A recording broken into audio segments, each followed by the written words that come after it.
It's not every day we get to drive a truly one-of-a-kind automobile, but today is one of those days. This is the Jaguar XJ13, the only one of its kind in the world. It was designed and engineered in the mid-1960s by Jaguar to go racing at Le Mans. Though extensively tested, the XJ13 never actually turned a wheel in anger on the racetrack. Changes to the Le Mans regulations meant the project was shelved in the summer of 1967. The XJ13 was wheeled into a corner of the Jaguar experimental garage and left there until 1971, when it was brought out to publicise the launch of the V12-powered Series 3 Jaguar E-Type.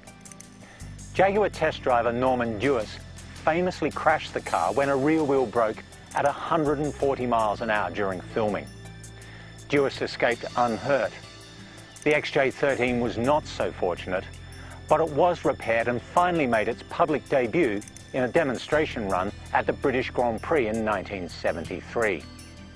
Now owned by the Jaguar Heritage Trust, it's been a runner pretty much ever since, and most of it is exactly the way it was more than 40 years ago. Climbing into the cockpit of this car is like climbing into a time capsule. A hot, raucous, but oh so gorgeous time capsule.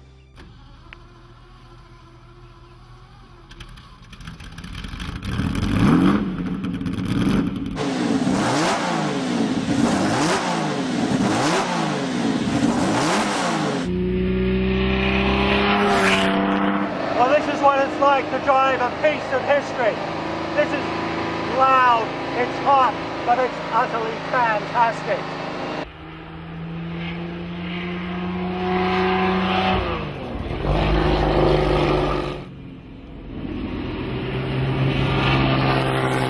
The amazing thing is, this car feels really docile. We're driving it at a fraction of the speeds it was designed for. Yet it's so tractable, so easy. The steering feels like you're hardwired to the road. You feel every little contour coming back through this old woodwind steering wheel.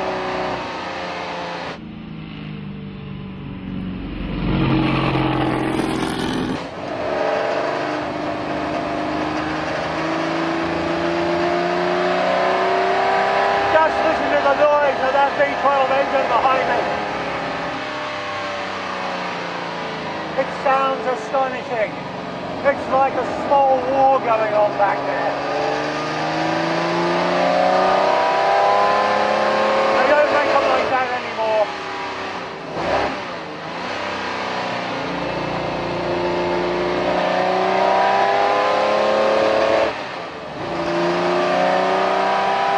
Back in the day, this engine had almost 500 horsepower, and Norman Dewis, the Jaguar test driver, would run it to 7,600 RPM. We're only allowed to go to 5,000 RPM because this is the only one of the original engines still in existence. So we got to take care of it.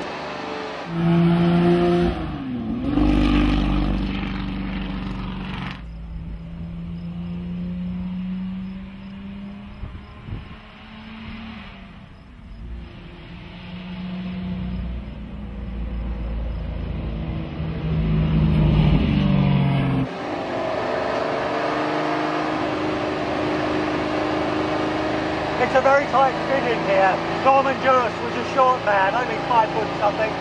I'm 6'2", so my head's out in the slipstream here.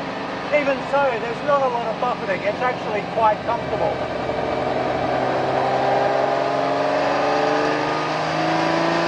The old car rides pretty well too.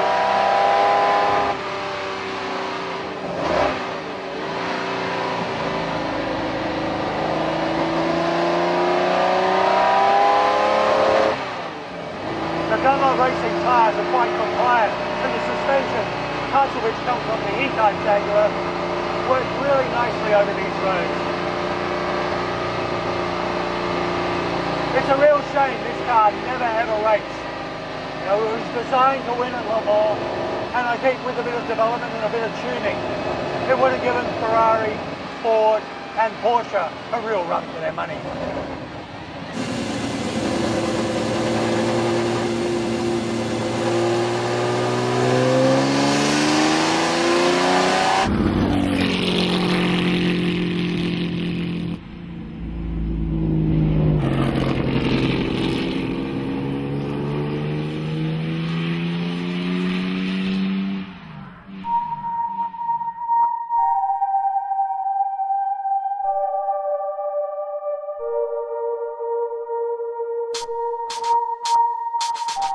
The idea of this beautiful British racing green Jaguar running wheel to wheel with scarlet Ferraris and booming Ford GT40s down Mulsanne Straight is enough to set any enthusiast's pulse racing. Sadly, it wasn't to be. But our drive in the XJ13 has given us a tantalising glimpse of what a glorious spectacle it might have been.